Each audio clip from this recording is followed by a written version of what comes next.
Hello, everybody, and welcome to the Grin and Guardian Show. Sportcat here. I am your host.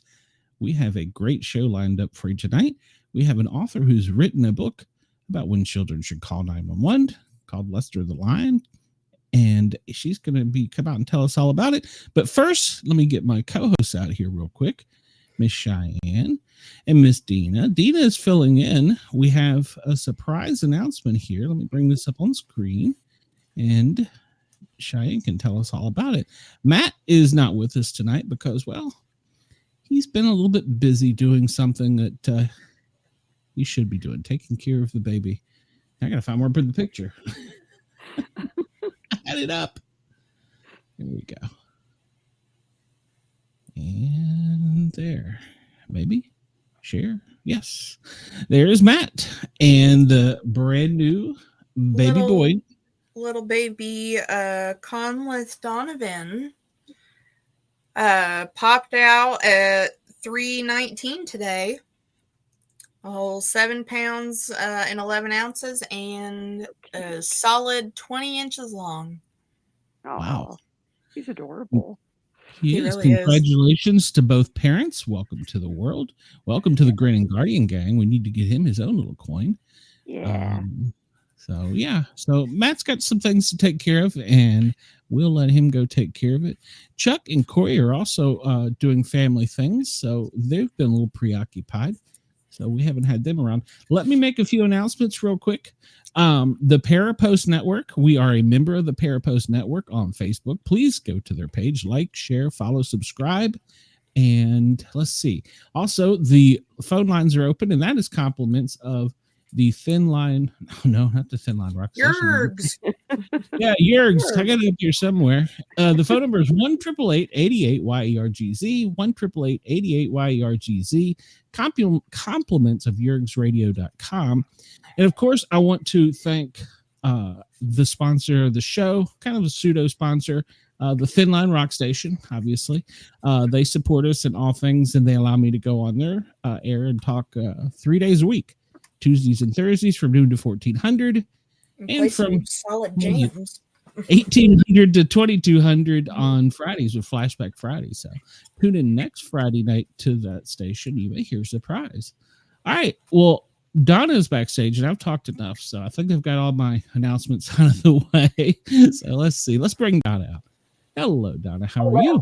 Hello. How are you? Hi, Donna. I'm doing well. Welcome to the show. We are glad you're here.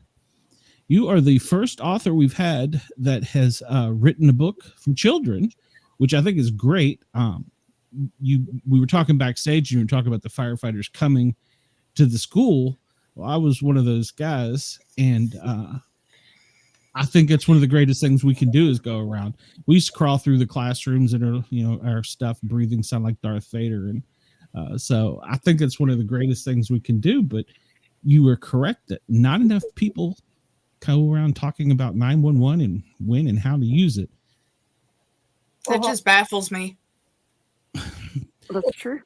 Well, and the thing is, it's abused because they don't know when to call. They'll call for, my toe hurts. And I remember when I worked with Dina, actually, in Knoxville, we get a call from some kids that grandma's had a heart attack. She's dead. And so being the rescuer that we are, I tell them to jerk grandma down on the floor, and we're going to jump on her chest and start doing CPR, and which is what we did. We told them that. And the first thing I heard was grandma yelling, "Get off of me." Yeah. I had one trying to, grandma was still alive. Yeah. Thank God for that, at least. Yeah. It made for a hilarious, call, but because I didn't stop it, I kept all the police and firemen and paramedics going because we didn't know maybe grandma had sipped the sauce or something, but turned out she was just asleep, and they dove on top of her chest and they were about to do CPR. So it is an important lesson that they need to be taught, and I wish there was more ways of getting it out there to them, honestly. But that's one of the speaking from the other side of the coin, that's one of the, from administrators' point of view in EMS, emergency medical services, we don't really want to go around telling people not to call 911 because then you're liable for something else. Yeah. So it's like a double-edged sword. So Hopefully, like a lot more of those children's shows will start putting out more too. So Bluey is a big thing right now, and that kind of seems like something that they would handle. Yeah, I worked with really young children, like preschool through first grade. So sometimes them seeing the firefighters was like the first time that they'd really had contact with, like, emergency providers. And the parents, after you told the children about 911, then a lot of times the parents would come back the next morning and say, I am so embarrassed. They practiced it last night. And Oh, yeah. then That's what they were doing. They were practicing again. Well, kids play. They learn through play. Right, Of right. course, they don't really understand the difference between play and pretend and reality all of the time. So I had several parents come to me and like, oh, I wish there was a book about this. I wish someone had written a book about when to call 911. So that was really like my motivation to do it, and I understood after working with that age group for over 20 years, I feel like I understand that age group really well. So the words come fairly quickly to me because I kind of know what will, engage younger children. So. Right. You said you were a teacher, correct? Yes. Yep. Okay. So 20 years. Special needs. Ooh, thank you. That's a hard job. Yeah, it is. It is. I really loved it. It's very, very rewarding. It's difficult, but it's really rewarding because the last year, that's actually how I got hurt and couldn't work anymore. The last couple of years, I worked with really tough children, nonverbal, needed help learning how to eat. And a lot of the times those children can be very violent because they can't communicate. So it's really rewarding too when you can get them to, to do things and be able to participate in society because they and their parents just need a lot of help. So I very much admire you for being able to do that for that long. Oh, thank you. I loved it. I really did love my job. Yeah. Well, they say if you love your job, you never worked a day in your life. So that's true. That's true. What part of the country are you in? The East Coast. I taught in Rhode Island. That's where I taught all the time in Rhode Island. But I currently live on the Cape, on Cape Cod, Massachusetts. Oh, nice. Very nice. Very nice. Yeah, your winters are wonderful. I got to Yeah. my son moved to Vermont. I got to experience one last year. Well, so do you remember any one particular, I'll call it a case for lack of better words as a paramedic, but incident or anything that really prompted you aside from this? Had you had any kids that didn't call 911 or should have called 911, or was it merely just the firemen coming in and the interaction you got with the families? It was actually mostly the reaction with the families. I can't recall an incident where a child really had to call 911 that I know of, other than when they did it inappropriately.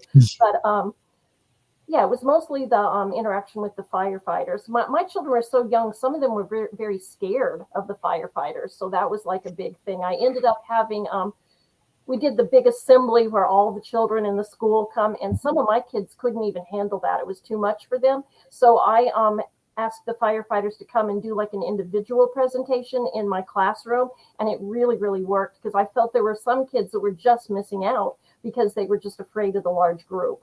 So. Yeah. Well, and it also, once we put on our boots and our jacket and stuff like that, we're scary. I mean, Yeah. You know, and I don't know if you've ever been told, but statistically in fires, children, especially, I don't know where Cheyenne just went, especially special needs children, they will hide during a fire. Oh, yes. Yes. And they hide from us even. So that's why that was when I was in Tennessee, that was one of the programs I set up in a small county. Was every October we went out to the school. We crawled through every classroom in that on our hands and knees, showing them exactly what we do. You know, and it's great, you know, just to try and get that. And if you do have one person that you come back and hear a positive story from does make you feel so much better. Yeah. No. And don't worry about the abuse of 911. When I worked at 911, my daughter actually called 911 wanting to speak to me. So Oh yeah. My family would do that too. It's creepy. I don't know why, but some of them would. Well, I didn't know your number. Okay. my daughter blamed it on Tennessee. There's a 922 is the first three digits, and she was like, "Oh, I meant to dial 922." Yeah, I know better. So you had already written the Lester the Lion book prior to this? I had, yeah. Lester Lion Calls 911 is my second Lester book. The first one is, you can see it, Yeah. Lester Lion Wants to Roar. Oh, And that was cute. basically the story of my recovery from my brain injury, told as Oh, a children's book, obviously. very nice. Because it takes a long, long time to recover. If you ever, you don't really recover. It's like a new normal. Yeah. But I really wanted to like illustrate like that it took a long, long time to recover from like a brain injury. So That's really good.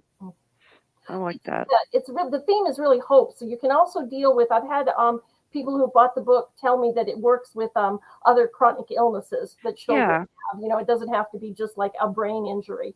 And Right. any chronic illness, or even if the child has cancer or something, because it's hopeful. Because Lester can't roar at the beginning of the book, and he keeps trying and trying, and then in the end, Lester stands up tall, and Lester Lion roared. So Yeah. it's hopeful. So Yeah.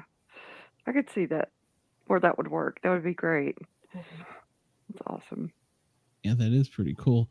So so once you started the idea, how long did it take from the idea that you're going to do this? Obviously, writing a book's a challenge, but putting it in those terms is even more of a challenge to get it to publication. How long, what period of time did that take? years. Oh my goodness, I started Lester Lion Wants to Roar. Actually, it was really early in my recovery. It was 2016. I was injured in 2015. The words came to me fairly quickly. So I just kind of wrote it all down. And then after that, it was like quite the journey. I had trouble getting like an illustrator after I had the words. And I can't draw to save my life. So I definitely needed an illustrator. That took years. First, I had a friend that wanted to illustrate, and then that never came together. And then I had other people that would kind of start. Some people wanted a lot of money, and it just really didn't come together. And then eventually, last year, so I started the story in 2015, and Lester Lion was published June 2023. So I started talking to Kirkhouse, my publisher, in 2022, I guess. And then it really started to come together once I got connected with my publisher. And my publisher also did my illustrations. So that's how we moved along with the illustrations. I never was able to find an independent illustrator that didn't want an arm and a leg to do the illustrations or was capable. Because I guess apparently, like, I can't draw and I know it. Apparently, some people think they can draw and they really can't. So. Yeah. That's also part of it is your vision of what Lester looks like. They've got to tailor it to you, and they may be wanting to make him look like a robot or something, and so you have to go back and forth, and that can sometimes, I'm sure, be a challenge. Definitely, because he needed to look. He's a lion, but he needs to look like non-threatening, obviously. Yeah, exactly. Like a fierce lion. So. Right. So how does Lester learn to dial 911 in the book? He the firefighters, it's fire prevention month in October, and the firefighters have come to his school, and he really loves firefighters. He's really interested. He has a poster of a firefighter on his wall in his room. Okay. He loves firefighters. So the firefighters came, they did the basic school presentation, like the putting on the gear, the oxygen mask, all of that, the stop, drop, and roll, which is in the book. And then they also taught the lions or the children how to call 911. Lester was very excited when he got home, and he told his mother all about what he had learned.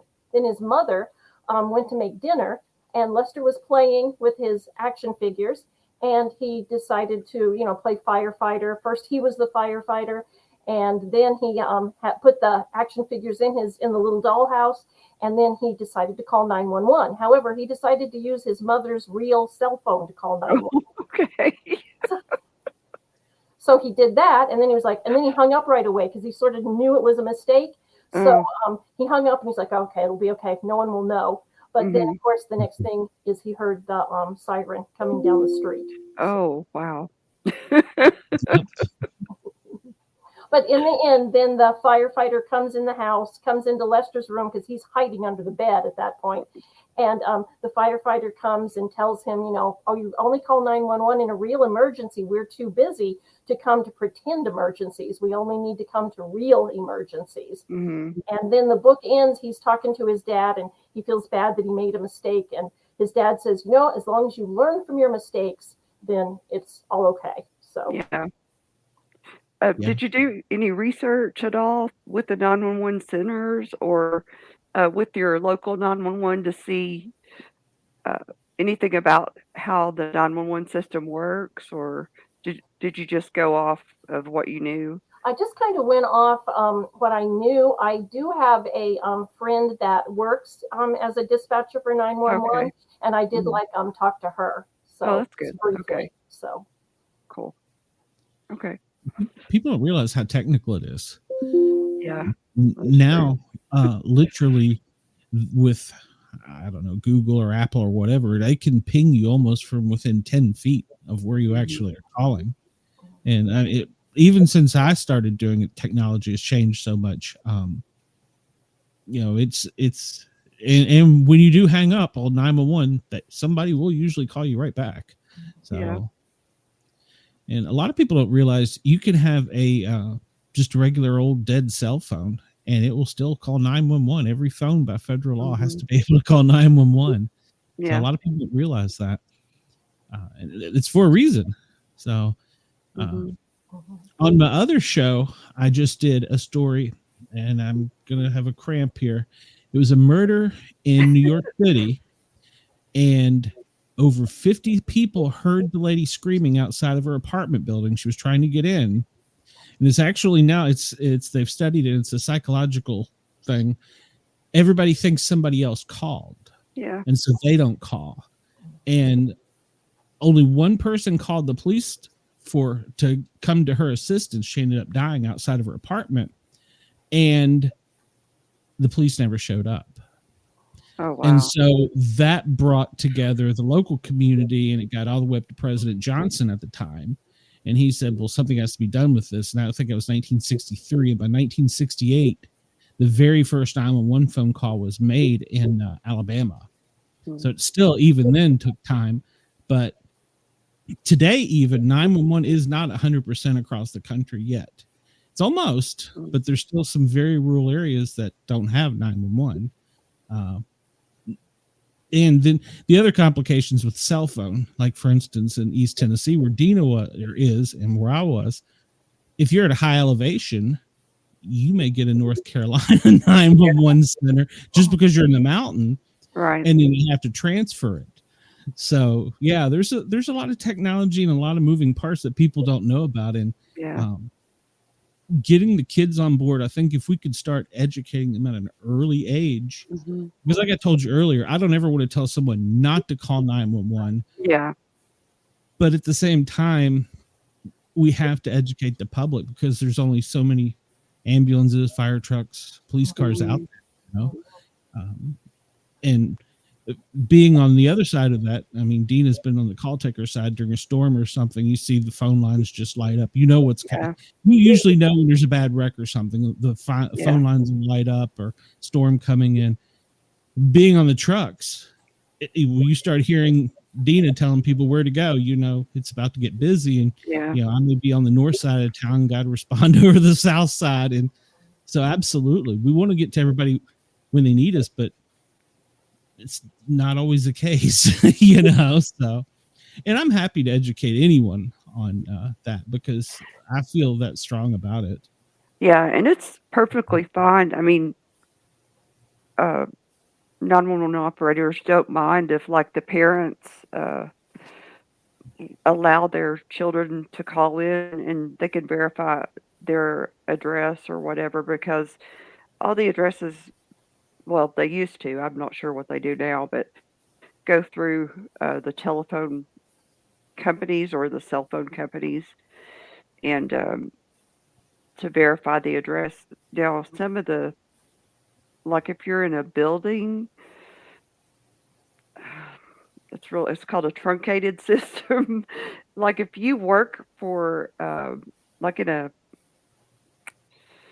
what am I trying to say, Glenn? You know, like if Factory, you work, maybe, where there's yeah, multiple stores? factory or multiple buildings, it could, okay, so the place that I worked once that had multiple locations, it would show, wherever you called, it would show the main office building on in a one location, like across town. It wouldn't show where at a different campus you might be calling from. It would show the main campus. So that's kind of difficult to deal with. So you have to, even if you're calling, even if it's supposed to show the correct address that you're calling from, as a 911 operator, we still had to verify the address, and people didn't. People knew that it would show your address, but sometimes it wasn't always correct because of the different types of phone systems. So it was just, Oh, yeah, when we would respond to like Amazon, a 911 call at Amazon, well, there's 3 Amazon plants, or whatever yeah. it's plants, but warehouses in our fire department's area, Mhm. and they were not in the same place. And so it's like, okay, first off, which one? Yeah. And now that we know which one, where, because there are so many entrances in Right. some of these buildings. And that's the hard part as a responder on the truck, is Mhm. I'm going back to them going, okay, which one am I going to? A, B, or C? All right. Yeah. Now what side of the building? So um observational awareness. A lot of people are aware. You would be surprised how many people tell us, and I know Dina's been yelled at before, why are you asking so many questions? Just send an ambulance or a Yeah. fire truck Just or get whatever here. it is. Just get here. It's like people just like, and I understand it because at that moment people think children are the best. They are really much more calm than And adults honest. are and honest. Yeah, they do so well. But yeah, people, they don't understand why you're asking them so many questions, and they just want something.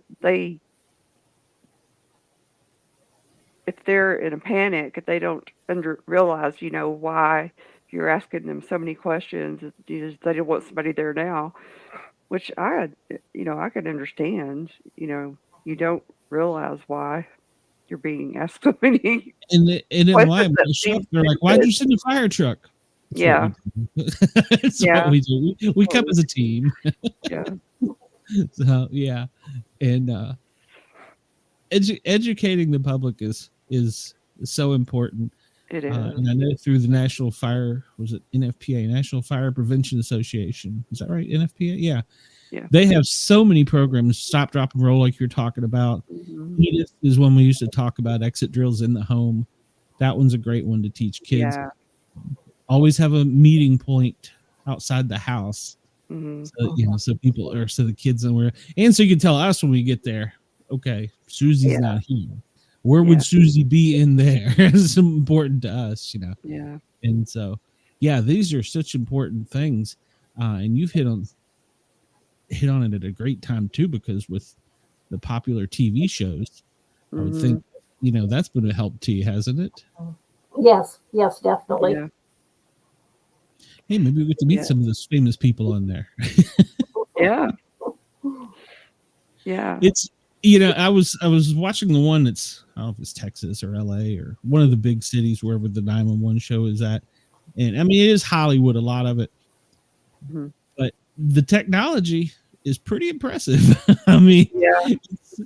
it's incredible how I mean, if you think about it, you call a random 3-digit number and a bunch of people show up from the other side of town that don't know you. That's hard enough to do. But when you got to coordinate, like Dina said, through either a building or a neighborhood or something, it's like magic sometimes just to get us, you know. Yeah, I hope maybe this is an idea for future. You get Lester to ride on a fire truck or an ambulance or both. That would be very cool. Actually, there is a scene in the book where they go out and they get to sit in the fire truck. So there's an illustration in the book, and Lester is sitting in the fire truck. Oh, that's cool. I like that. Oh, here he is. Get it up there so you can see it. There's. Oh yeah. Move it over. That's neat. You could Thorn. I love it. Yeah, there. Yeah, that's awesome. Oh, would it be neat if you could like send him on a ride along with somebody? I have some other ideas for Lester. Yeah, so you can have him do a lot of things. So. Yeah, that's awesome. Yeah, it was going to be one of my questions. See, do you have what's your future plans with Lester? He's still a cub. I just started working. Actually, I have two kind of ideas in my head for Lester, and I have I just began to illustrate, not illustrate, but just write a few words. And it's Lester Lyon loses grandpa. So it's about explain death to really young children. Yeah. Because one thing that I noticed more than once with the young kids is the parents would say something about, oh, we lost grandma, or oh, I'm so sorry, mommy lost the baby. Yeah. And really young children, that doesn't really compute very well for them because lost is like you lost your shoe. So if you lose your shoe, you can look for it and you can maybe find it. So I want to try to illustrate through the book the concept of death in a young, child appropriate way, of course.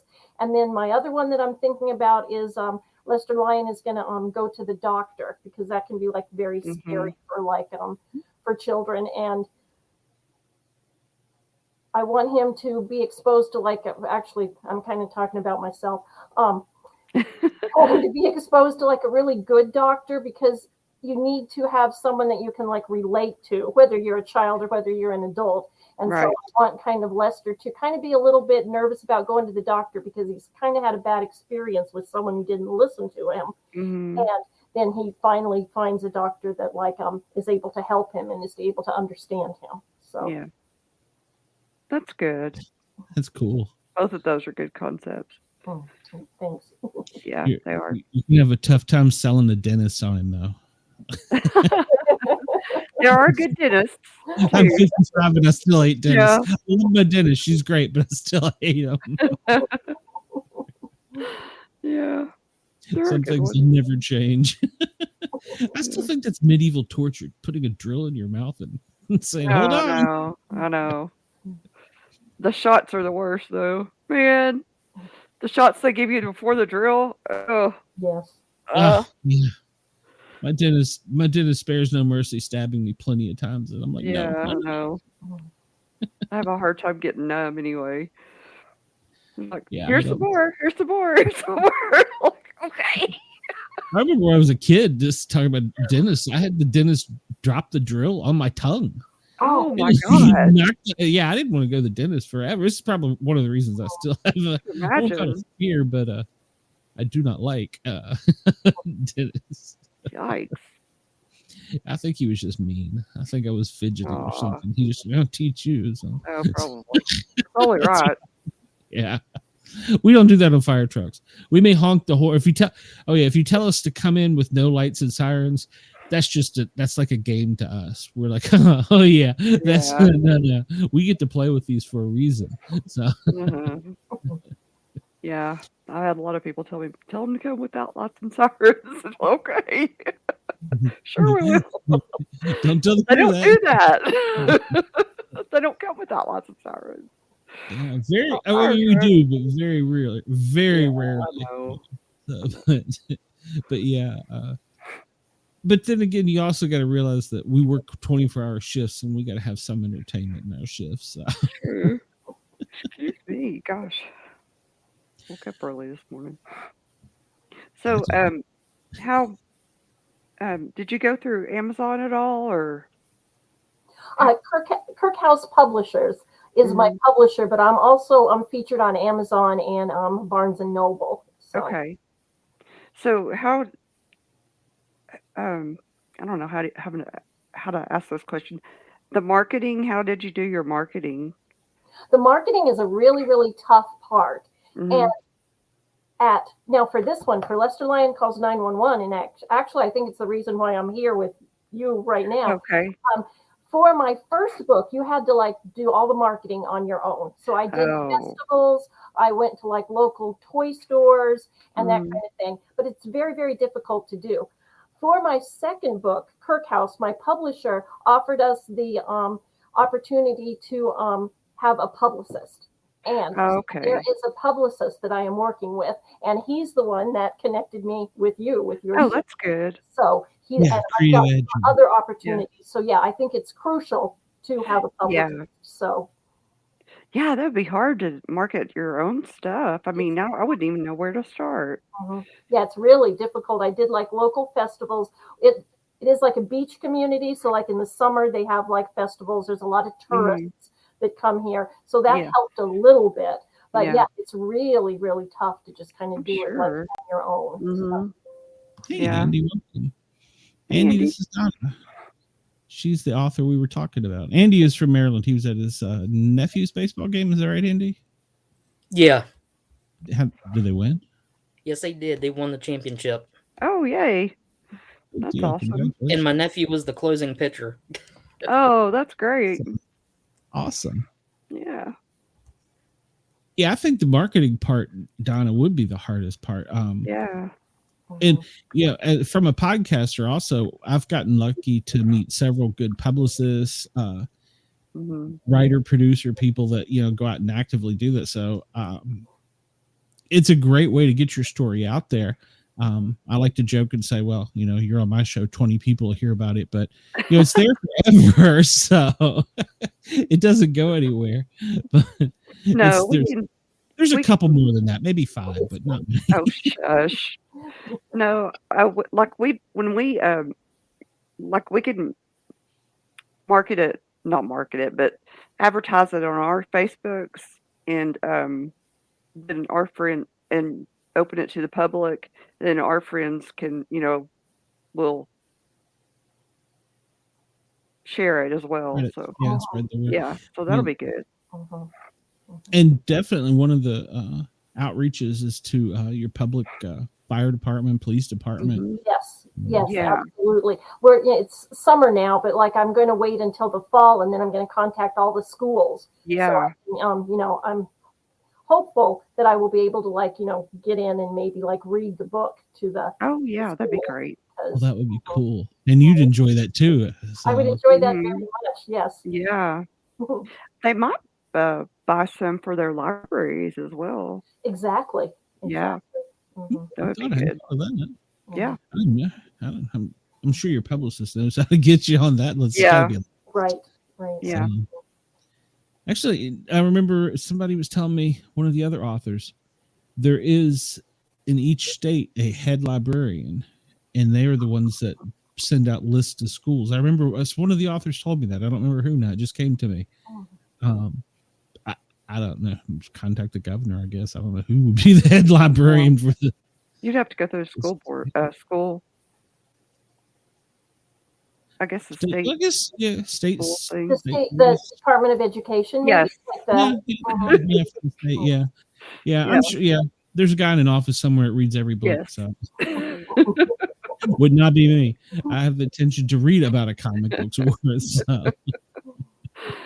I love kids' books. I used to read I'd go through my daughter's books before I'd, see that they're appropriate and everything for her age and whatever before I let her read them and stuff. But I was that parent. Weird. Well, you have to. She turned out well. Yeah. Well, I mean, you have to do that as a parent, I think. Yeah. Yeah. I know. We only raised 3, so. Yeah. That's true, though. You do. Yeah, and yeah, I'll just leave it at that. I won't get into the other stuff. How did you envision Lester? I mean, what made you decide with a lion? I mean, it could have been a panda bear or a koala bear. What made you come up with Lester? That's a very good question, and I really don't have an answer. As I began to write the first one, Lester Lion wants to, well, since it was roaring, I think I thought of the lion. But Yeah. I've had, other people have asked me that question. I don't really have a good answer to that because it just came into my head that it was a lion. And then, of course, Lester Lion for the alliteration, you Yeah. know. But yeah, I don't know why I chose a lion. You're right. I could have chosen a panda bear, but I don't know. The lion resonated with me for some reason. That's good.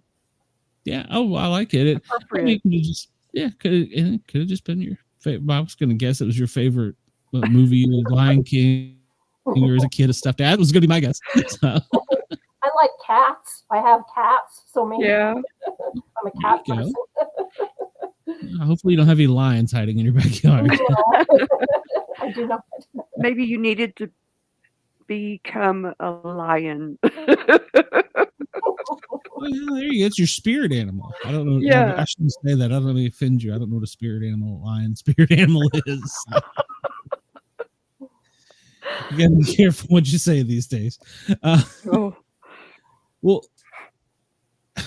I'm trying to think the best way to get it out there, and not just your message about how to do it, and get the book in the school and all that, but nationwide to everybody. I mean, we need to get this message out to them. And I'm going to be honest with you. I've been on the job for 20 some years, and I don't remember seeing any books about when to call 911. I've seen books about when to call the fire department, when to call for the police officers, but I don't ever recall seeing one specifically about 911. Now, granted, 911 is technically the late 80s, so that generation is just kind of starting to write books and stuff, but yeah, I don't recall seeing one. Did you do any research and look and see? Yeah, I did some research and I didn't find anything online about 911. And like as I said earlier, I had parents come to me and they said, I wanted to read a book about when to call 911, and there is not anything out there. That was when I was still teaching, so I didn't have time to write at that point, but that stayed with me. That a book about that. Yeah. So when I did my research, there are other books about Lester Lion that I did not write, which is really? There are other Lester Lion books, but there's nothing that I found about calling 911. That's interesting. I know that there used to be coloring books. I've seen those, but that was like back in the 80s. Mid to late 80s. I was going to say kids don't know what a coloring book is now. Yeah. Can you do it on your iPad? Yeah. That was when kids had paper. When kids used paper back then. Wow, Dina. Shut up. You're doing it. I'm just gonna let you keep going. No, I don't care. Well, some of the resources that I would think that would be good for you, Donna. APCO, American Professional Communicators Organization. Is that right, Dina? Yes, that's correct. APCO. And I'm friends with the president if you need a connection. I'm actually a friend with Jennifer. She's Jennifer. Yeah. She's Dina. Yeah, she's Jennifer. You're gonna ask me her last name. I don't remember. We worked on an ambulance together in Loudoun County many years ago. That was 25 years ago. But yeah, she's the president of APCO. Both Dina and I both worked for one of the former presidents of APCO, Barry Fury. So we know him. He's actually come on this show. Yeah. Yeah, he would probably be a good one to get in touch with. I'm sure he would be able to absolutely help you get in touch with some people because he's still got contacts. And he still writes for Firehouse and Fire Engineering. Mm-hmm. So, you could probably put an ad in those magazines. Yeah, Firehouse would be a good one. Trying to think, JEMS, JEMS, Journal of Emergency Medicine. I've heard of them before. Yes. And I'm not sure. EMS magazine, it may not still be a thing. I don't know. It was free there towards the end. Zoll bought it. They're the ones who make the defibrillators, AEDs, and heart monitors. Firstresponders.com. Yeah. First responders. Okay. Wow. There you go, Andy. Yeah. Yeah, thank you. You're giving me good resources. Thank you. Mm-hmm. Well, I mean, we're not just about hearing your story. We're about helping you get the word out there on something this important. Yeah, it is very important. Yeah, because I'll be honest. I'll tell a little kid story here. The department in Tennessee I worked for, was volunteer for.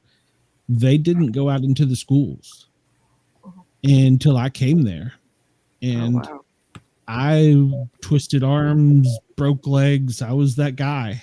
I was the damn Yankee that moved to Tennessee, and no, true story. Now every October they're out there. I started a thing where the firehouses compete. They have it's a whole thing. I heard later after we had a fire that the child only knew how to get out because of us coming to the classroom. Oh wow! One, my entire career for just one person. I'm sure that's not. I'm sure there's been multiple, but it makes a difference. Oh for yeah! Us. Gosh, that gave me chills. Well, I mean, we always talk about when we talk about loss on a child, we grieve for what could have been. Yeah. And on an adult, we grieve for what was.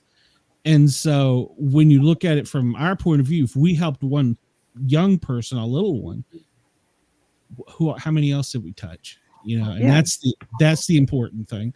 I mean, we get on here, joke and carry on and stuff, but that to me is the most important, is getting the message out about not just this, but anything with public safety. I'm sure you know right now, some parts of public safety got a little bit of a black eye, or the public's a little bit down on them. Yeah. But I've done this for 30 some years, maybe. And long time. I can tell you, I've never run across a bad person in any branch, public safety. So, wait a minute, was he mumbling Andy, fire chief? Yeah, I'm trying to think of another magazine. Oh, yeah. Oh, yeah. I thought you were mumbling about the fire chief was a bad guy, but no. No, there are. I mean, the people that are in this business are in it to help, and like Glenn said, I've never run into anybody that didn't. I mean, there are a lot of egos, I will say, but deep down, I mean, even the ones that have huge egos are really, really want to help people, and there are not that many that have them, but there's a back and forth with cops and firemen. Yeah, always, and it's good natured. Yeah, so, and it's just competition. That's it. Yeah, I always tell them that most of the police officers, the reason they became police officers was because they couldn't pass the test to become a fireman. So. That's always. They're a bunch of jokesters, is what they are. Oh yes. I think it's like teaching in a way. There's a lot of bad things they say about like teachers, but all the helping professions, I think you really have to like people and want to help. Oh yeah. You know. Yeah. So no, I think most people have there's teachers that have different personalities too. Right. But, I think most people have their heart in the right place. Yeah, exactly. They want to help others. So. Yeah. Yeah, I think you're right. Yeah. I found another one. Firehouse.com. Oh, yes. Firehouse.com. Yeah, that's a good one. Yeah, remind me. I will. Jennifer, I will put you in touch with her. I can't think of her last name. Remembers her last name. Solve this cover for me. I'm going to go to Facebook and look it up. I wrote Jennifer down, but I think I need a little bit more. Yeah. Cover for me for a minute, Dean. I got to find this now. It's driving me crazy. Oh, it's so funny. Yeah, she goes from teaching to the 911 centers, teaching them, because even we need education on the new technology and stuff coming out. Yeah. That's true. So that's one of her jobs. Well, that didn't really help me a whole lot. Apparently, I know a lot of Jennifers. Oh, wow. You can I'll- get in touch with her. Yeah. yeah, I will, because I think that would be great to get APCO and I can't remember the name of the other group involved, but APCO's the biggest. So, Yeah. but yeah, well, Barry would know. And Yeah, Barry Fury, well, I can get in touch with Barry Fury. You've got my email address. Just email me, and I'll put you in touch with Barry. Because he wrote a book too. Yeah, he wrote a book about how to run a 911 center, not how to call 911. Yeah. Well, in your next book, obviously Lester's going to be on a fire truck or an ambulance. I hope. Well, he's got to be on an ambulance. So, because an ambulance is looked at as kind of like the, I won't say meat wagon, but that's where you go when you get a boo boo. Yeah, you got a boo boo. Yeah, and so you want to get the children used to looking at it as, not where you just go if you're hurt. So yeah, and that's another thing a lot of people don't realize. Prior to COVID's changed a lot of things, but a lot of times you can go to your public firehouse and just drop in and see the guys or the EMS station and gals, and we are more than glad to show you around. And we love teaching the kids this stuff. Of course, they want to play with the sirens. I do too. So yes. yeah, I still do. Yeah. That's one of the only main things I miss about the job is playing with the sirens. But that's not true. I did it for. I honestly don't know, because I started as an explorer. I started as a Boy Scout, and so I was in you got to be 13 to be an explorer. So I started when I was 13 doing this. So wow. Yeah. Well, I'm old, but yeah. Well, like I told you earlier, if you love what you do, you never work a day in your life. So yeah. I've been frustrated plenty. I've honked my siren at plenty of people, but Are you so grouchy? As I'm so grouchy. Well, and that's something else a lot of people don't realize. Why aren't you there right now? Well, we got to get to you, and what's on the road there? Holy cow! And people, if you have your radio up loud, needs to teach people to pull to the right. Yes, I've yelled that on the PA many times and gotten in trouble by my chiefs from it. They don't hear you. Well, you're not supposed to call them out by orange car. Oh well, with the blonde, pull to the right. Oh gosh. But you're not supposed to do that, but it is effective. I've been told. I've never done it, but yeah, pull to the right is a lesson. Gosh, it sounds like we want to write the book for you now. It does. We should write our own about how to handle the rules of the road. I don't have the patience for writing a book. I don't think. You can be my research partners for the next book. You can be my we could do that. We could help you. We could help you out. I'm actually doing that for another author for a firefighting book. So yeah, I'd be more than glad to help out. Yeah. Oh, very cool. Yeah, and we had an author on. She wrote a crime book, and after the show, I had finally finished the book. I messaged her and I said, "Hey, you had a scene in there with a paramedic. I want to tell you what you did wrong." And she's like, "No, it's not." I'm like, "Time out." Done this a couple times, and she's like, "Oh, I didn't know." So yeah, anytime you get technical support, use it, because like I don't know a thing about writing. I mean, I've always wanted to write a comic book, but after interviewing some comic book artists, AI and her do my writing. So AI taking my place. Well, you're better at punctuation. Yeah, I can't. I don't know where to put that apostrophe or whatever it is. Semicolon. Colons and semicolons and periods. So, I was a student that you had in class that you were just like, this boy's never going to amount to anything. My teachers are all amazed. What the hell? That's probably Mrs. Kashansky in English. She threw a book at me once. Oh, Lord. I think it was Shakespeare. My English teachers loved me. Yeah, she threw a book at me. Traumatized me. Shakespeare traumatized me. Oh my goodness. Well, you dealing with the math teachers.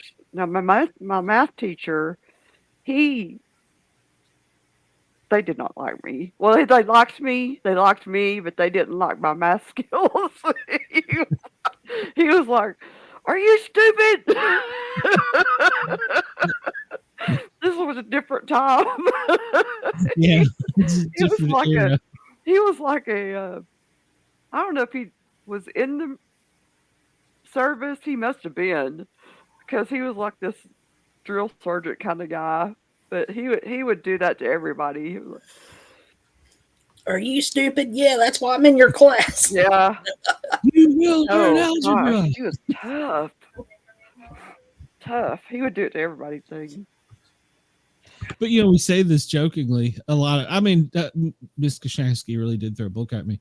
But looking back, not only did I probably deserve it, I learned a lot from them. So Yeah, I did learn a lot. Don, even if you get the students and the parents that are mean later in life, they'll look at you and go, "Well, they're probably right." So My dad, let me tell you this, he was awful. I need to have my finger on a button. No, he had this one teacher. He had the same teacher I had for some science class, and he didn't get along with him. But he told me, he said, "Go in there," and I didn't know any better. I was in 9th grade. He said, "Go in there and ask him if he's still a communist." I have no idea what it meant, so I went in there and I asked him. My dad told me to ask you if you're still a communist. Wow. He get your seat, Miss Yardell. What did I do? Wow. Oh my gosh, he couldn't stand me from then on. I was like, Oh, your dad set you up. I mean, he did. funny as that was. Oh, Don, I feel like we've done more talking than you. I'm sorry. Well, no, I we mean, went on tangents. yeah, we do. Andy's the one that is quiet. We have to make him talk to us. But yeah, it's great to have you here and great to sharing your information. Yeah. The specifics of your book. Let's ask about that. How many pages is it, and what size is it? It's 25 around 25 pages, and it's there's a paperback and a hardback copy. The paperback is the paper one, I think, is I mean, the hardback is just like more expensive. It's really the same book in the paperback. Yeah. So yeah, it's about 25 pages, around 500 words, which is about par for the course for a children's picture book. So okay. What's the cost of it, if you don't mind? Each of them? $14.95 for each of them, or? Oh, yeah. Yes. Okay. Well, when I go to the festivals, to make it easy, because I do 15 for the book, but then I have, and I don't have one out, I have a little plush or a little stuffed animal lion that goes with it. So then for $20, you get the little stuffed lion and the book. Now that's really popular because the kids like little stuffed animals. Yeah. So. Oh yeah, for sure. Yeah, that helps them remember while they're reading it. Price. Do they do audio books for children? Is that a thing? I don't know, honestly.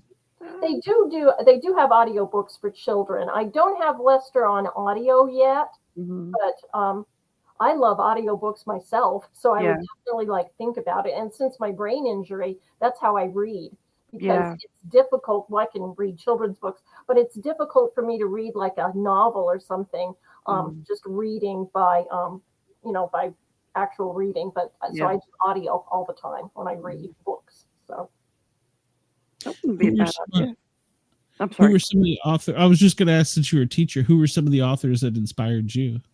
Not just to write, but in general. Right. Oh, there's so many. It's hard for me to say. I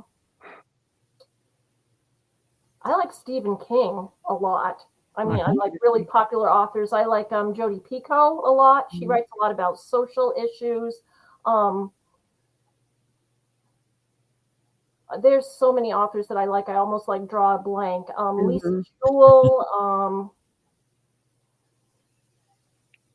children's Seriously. authors. I'm drawing a blank on a. Oh, you know who I really liked and who I used to read all the time in the classroom was Eric Carle. He writes a lot of good stuff for children. Okay. So Okay. Is for you personal reading or audiobook, is there a particular genre you like more than the one over the other? I would say mystery. I like mystery a lot. I Me actually too. have written an adult novel, which is in the editing phase right now. Ah. And it's like a mystery. It's about a kidnapped boy. So Oh, that is I'm going through Kirkhouse, so that will be published eventually, but it's being edited right now. So you'll have to come back. okay. Yes, Yeah, for sure. absolutely. Yeah, Yep. if we have another show, the Paranormal Guys, where we do a lot of paranormal, but we also have a lot of sports and entertainers on there too. So and authors. So We do yeah, the mysteries. show with them. We'll do the mystery Yeah. there. Yeah, we do. That would probably be closer for the genre for it, but Yeah. yeah, I like a good mystery. I'm a science fiction guy. I grew up reading comic books. In my youth, there weren't that many. I mean, Scholastic, I think, had some, magazines, but there weren't a whole lot of really good kids books at the time. So I gravitated towards the superhero and the comic books. You just didn't find them. My school must not have been able. Well, you sound like you're a Little House on the Prairie. Your dad was in 9th grade, same teacher. I don't know. I was in a big school. What are you talking about? We just had old teachers. My parents are only 20 years older than me. Well, maybe in the big city they move them around a lot. I didn't have the same teachers. I don't think. No, I don't think so. Well, we were outside of Washington D.C., so we had a lot of people that were You probably had a lot of transient for the turnover. military and stuff too. So Yeah.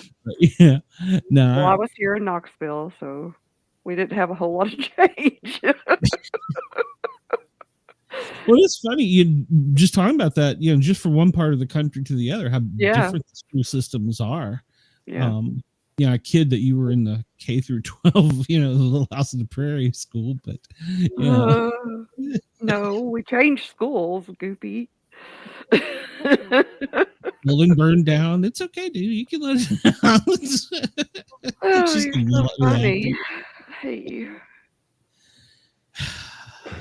No, I'll be nice. We're trying to do a kid show here. Andy's dying over there. Donna, we've kept you for about an hour. We promised we wouldn't keep you any longer than an hour. We want you to tell us where we can find your book. Obviously, Amazon, Barnes and Noble.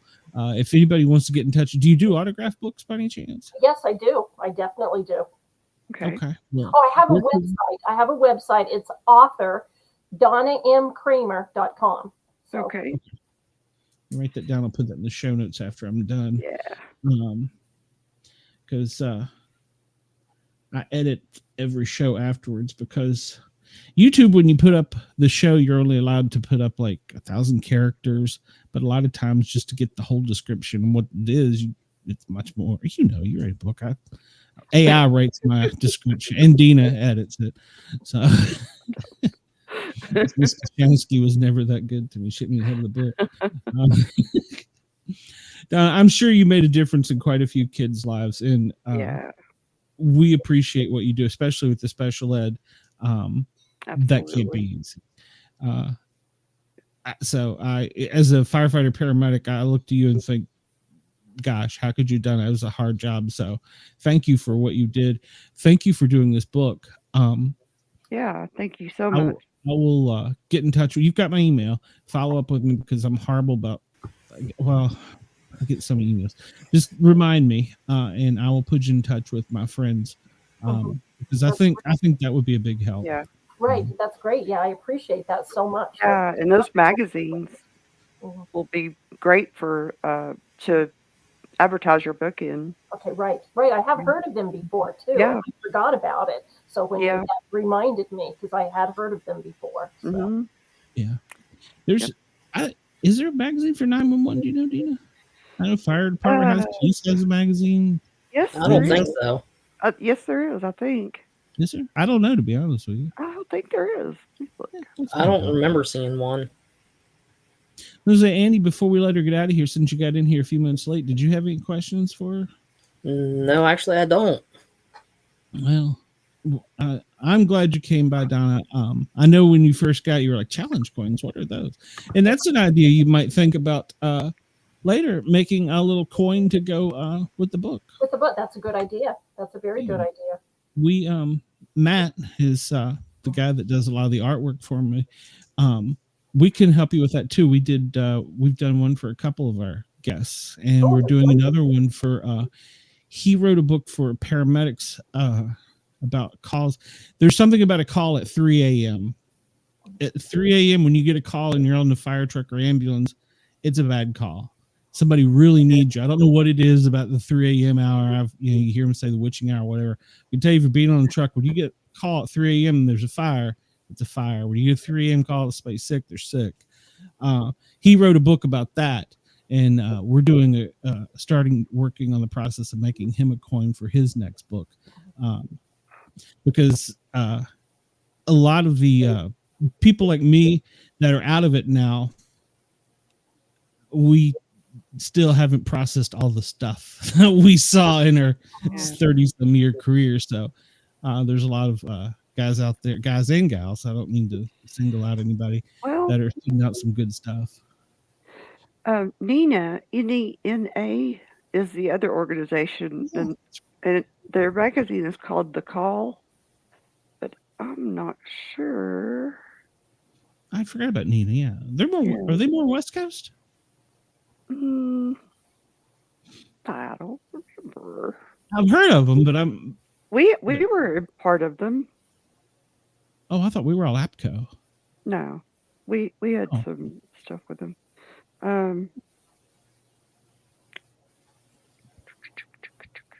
Dina did most of her career at a 911 center. I decided to do it while I was in paramedics, EMT and paramedic school, like a dummy, and then I went out in the field like another big dummy. But she's been telling me where to go for years. So yes, she has. So they have a magazine called The Call, but I'm not sure if it's like actually a magazine or something they have just for members. Can't tell. No, we can. But you could check out their website too. How do I get to the website? Is it just like The Call? Or Nina.org, N-E-N-A. Okay, great. Yeah, I forgot about them. I totally had. Yeah, because most I dealt with was APCO. But all right, Donna. Thank you. We appreciate it. Yeah, thank you. Oh, thank you. We're glad you came on. Thank you for all you do too. My husband had a heart attack about a year ago, and of course, I had to call 911, and it's just it's amazing what you people do too, because it's like very, very they really got me through it. He actually collapsed on me in the house. Oh, goodness. The 3 people that came were just like marvelous, and I don't know what I would have done without them. So. Oh, well, thank you. Glad they were helpful. That's great. Yeah. Well, like I said, if you love what you're doing, sometimes you get frustrated. You call me because you get bit by a tick. Yay. No. I mean, everybody's emergency is their own emergency. But hey, that hasn't got what landed me in the psychiatric office at 911 when they asked me to describe my job. I said, I intermingle with people's nightmares daily. Yeah, I was told that day. God. So we have a sick sense of humor too.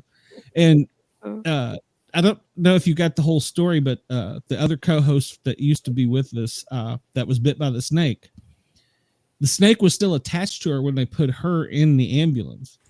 And as a paramedic in the back of the ambulance, hell no. Hell no. There would have been a hatchet, an axe, maybe a gun. Oh my gosh. Some type of demolition would have occurred for a snake to get in my hands. So, yeah. I guess it was latched on, wasn't it? Yeah, she said that you're talking about Brenda's bite, right? Yeah, she said the fangs went in one side and come out and basically went through one part of her bone. They actually had to chop the snake's head off, take the body out, and then they snipped the fangs, pulled the head off, and then just released Pulled the the fangs. through. I think, Yeah, dang. I think the fangs actually have like a barb on them. So Yeah, that they do. Yeah. And they're actually curled. Yeah. So they don't go Wow. straight in. They Yeah, they like a curve. backward See? C. So you could Dang. have got that thing with. Well, I'm probably gonna be too graphic here, but I would have whacked that snake in half. It wouldn't have got in the back of my truck. I ran one snake call in Tennessee, and they told me where the snake was, and I said, "Okay, we're not going near there. We've learned a lesson. Don't go over there. You get bit." Oh, So wow. my ambulance, we're safe. Tell the patient to come to us. We'll wait outside. Yeah.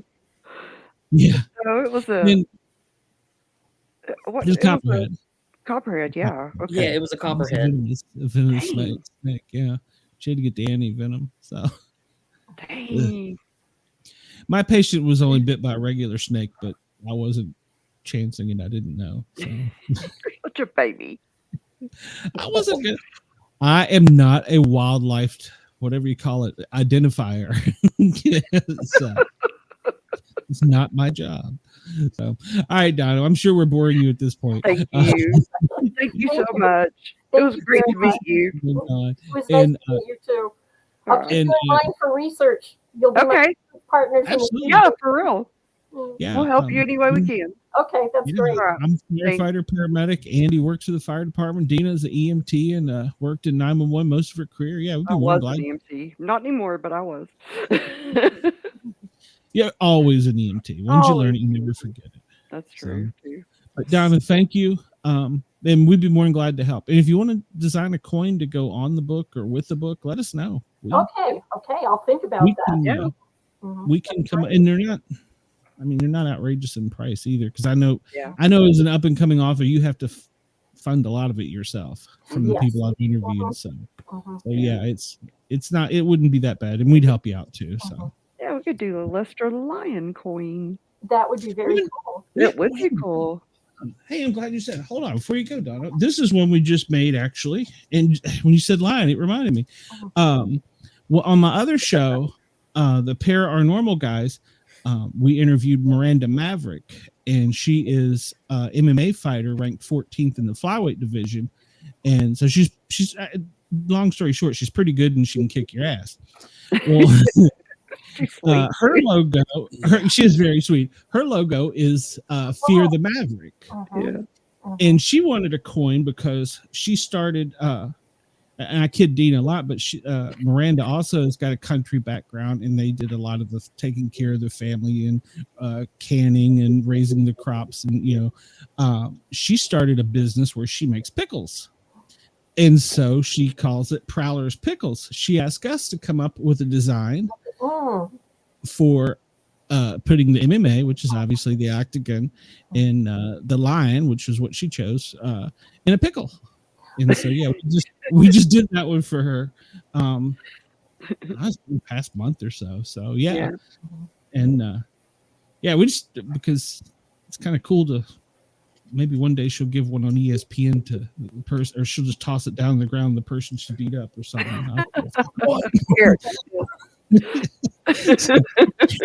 You would never do that. I'm sorry, Miranda, if you're listening. He showed WWE. She could hit him in the head with. Oh yeah. I told you, sharp turn. It went sour. Thank you for coming on. Please keep in touch with me. Okay, I will. I'll email you. Thank you very much, and thanks for the opportunity to do this too. This is great. Hey, if you want to come back on, if you're bored one Friday night, just let us know. We always are just carrying on. Yeah, we're just messing around. Yeah, we have Susan from protecttheBlueLine.com. She comes on a lot of times. She's like, "You got anybody tonight?" I'm like, "Come on, we'll have fun." So, but yeah, Donna. Yeah. Well, thank you. You, as long as you don't throw a book at me, we'll be great. So, I'm not much of a book thrower, so yeah. Thanks to us, traumatized me. All right, Donna, thank you very much. We will see you soon. Okay, thanks a lot. Have a good evening. You too. Bye-bye. See ya. Yeah, well, I hit that. I got. Hey, Donna, you're still there. I got rid of Dina. That's okay. No, Wrong it's the one. button. Well, you know. All right, we'll Wrong see button, about Glenn. that. Oh, and by the Bye. way, she didn't just leave us. Her internet went out during the storm, so Yeah. she messaged us. So she said to tell you to keep in touch with her as well. So, all right, we'll talk to you later. Hit the right button this time. Jeez. I did not do that on purpose that time. Yeah, Well, you it did. didn't either. You. No, I double clicked and Me. when it Next went time it's going to be both of us, Dina. I think it will. This Pop is us my off. show. I am the king. Oh, God. Quick, throw him a pickle. I know it. Hey, I had some of them earlier with a sandwich. Those are really great, actually. So, Are they? yeah, I got the fire ones, and yeah, they're a little warm. They're a little warm. Yeah, I put too many of them on. I was like, extra water. Oh, wow.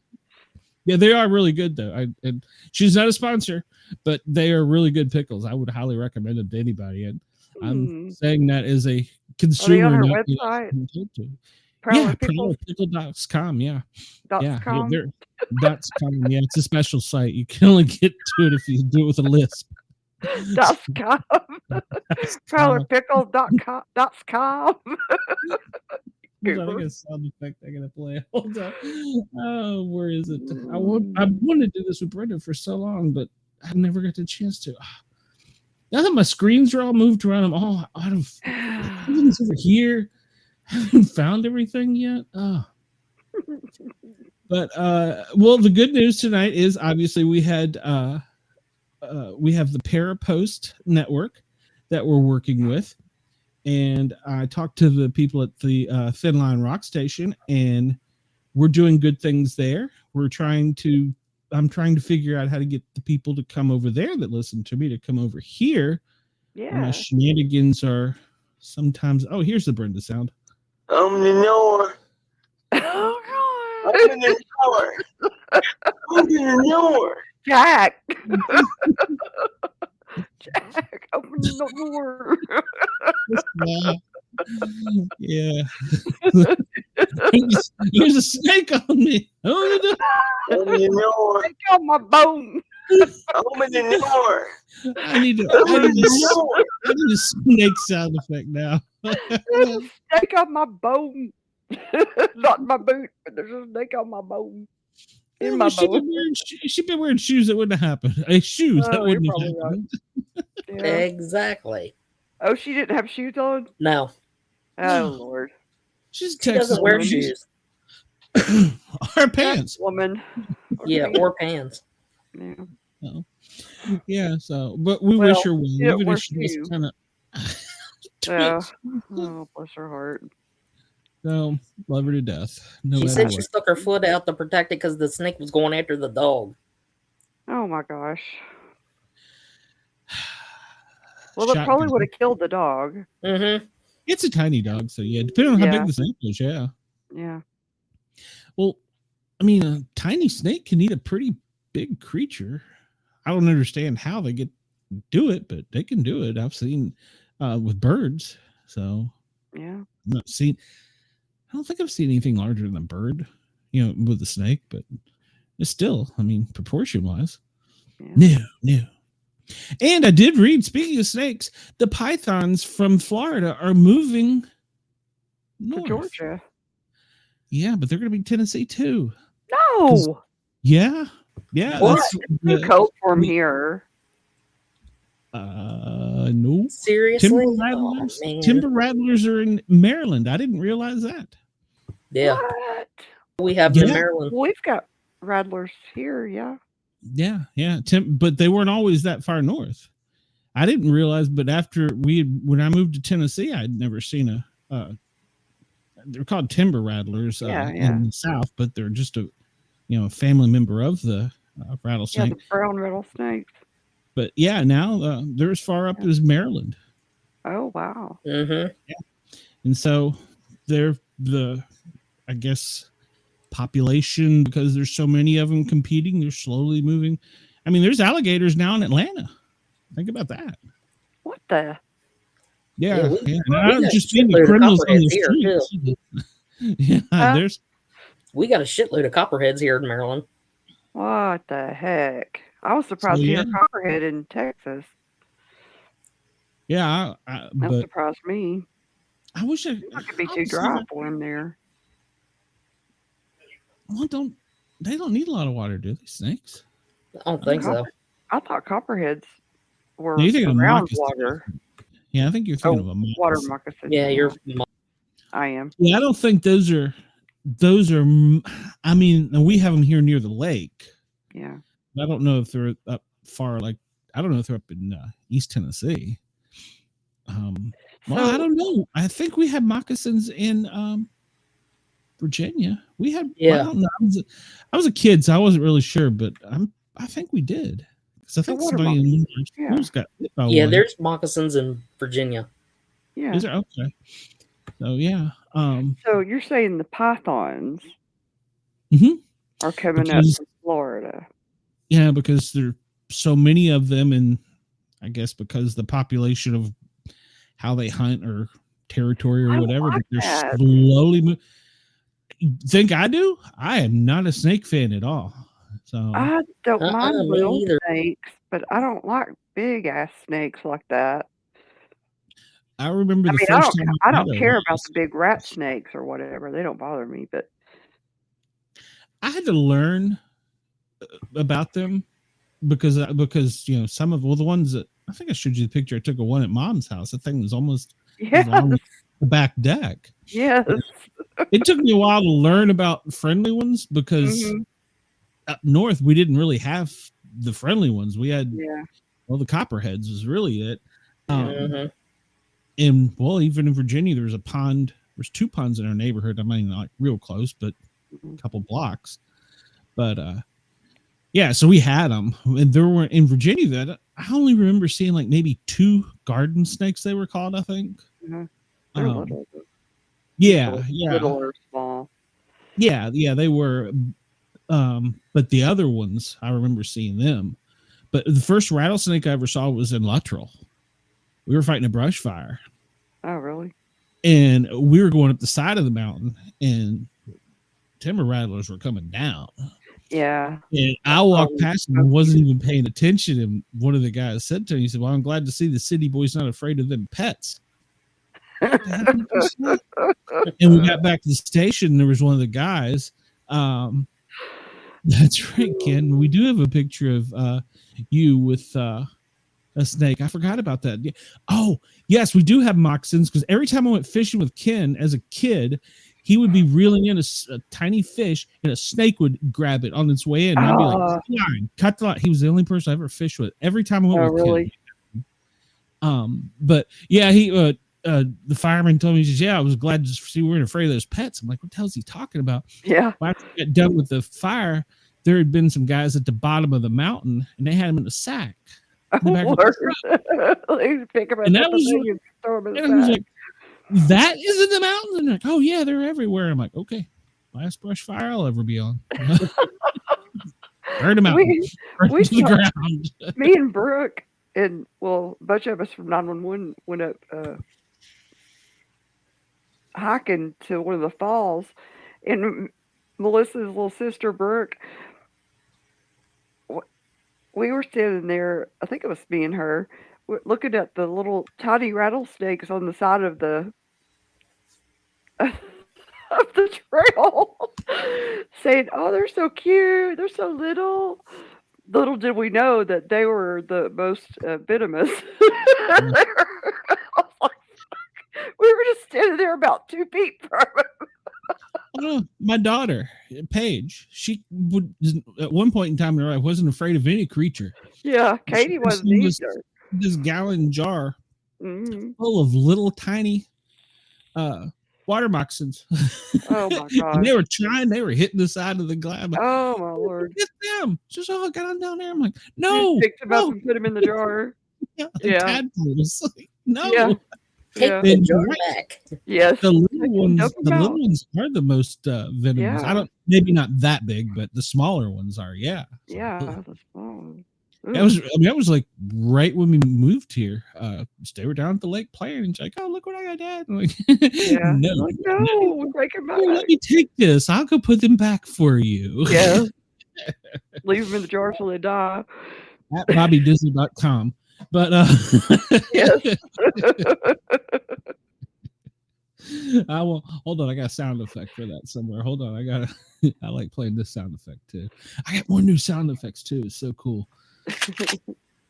He's like, Not saying that's what happened to the snakes, but pretty close. could have been. You could have just left them in the sun and let them dry up. That's cruel, Dina. Why would somebody More do cruel that? than shooting them. I don't know. Bobby stomped possums. I just Could have baked them and they would have been good jerky. No. I don't. Just kidding. Just Can you kidding. eat snakes? You I can don't know if eat you snake. eat. Heck Can yeah, you? you can eat a snake. Okay, I don't know. I'll take the fifth. I don't know. I wouldn't eat it, but I mean, I get. Well, yeah, I guess I've seen in these survival shows they've done it. So I mean, yeah, I guess it's down in Florida. The iguanas, people eat them. Yeah, Mm-hmm. It's weird. it's weird. Andy, tell us about some good calls in your area. Let's talk a little bit about public safety. Anything good happening in your area? We haven't had any nasty calls or any weird ones. Nothing. Well, actually, they just did have one medical call. They told to expedite the police, and they said why. They said there's a family member coming in the house with a gun. Oh, yeah. They That's picked the patient up, threw it in the back of the ambulance, and hauled ass to the hospital. oh dang. And said the firefighters are still in the house. Send the cops. Oh Lord, Can't say I've ever done that, but left them in there. can't say I wouldn't either. Yeah. Well, here in Atlanta, we've had a problem with depending on whom you talk to, water main breaks. We've had several that were over 5 foot, the big ones, 4 Oh foot. wow. Mm-hmm. Depending on who you speak with, it's old equipment. Other people are saying, yeah, no, not so much. It's sabotage. So Oh. the city of Atlanta for the past 2 weeks has had a tanker task force responding on calls because there's no water pressure or there's not enough water in the city of Atlanta. So Oh, we've had wow. that. Oh, nice. Yeah. So the city is actually thinking now about buying tankers. And see, this will pass because they Yeah. also, at one point in time, thought about after a blizzard, they bought snowplows. You know how many times we use them? Mm-hmm. So Wow. they got rid of them. Exactly. Wow. So yeah, well, they did have an administrator that thought about putting snowplows on the front of fire trucks, and I'm not making that up.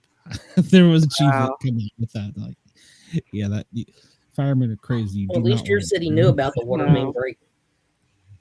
Well, Yeah. it was kind of Unlike hard the not. calls to. we get, they hook up to the hydrant, and the hydrant's broke. Oh, we get plenty of those, but no, these were like large holes in the ground formed.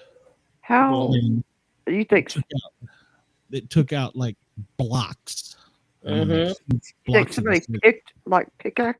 pickaxed it, or It was a very large hole on Yeah, each of them. more like a front end loader did it.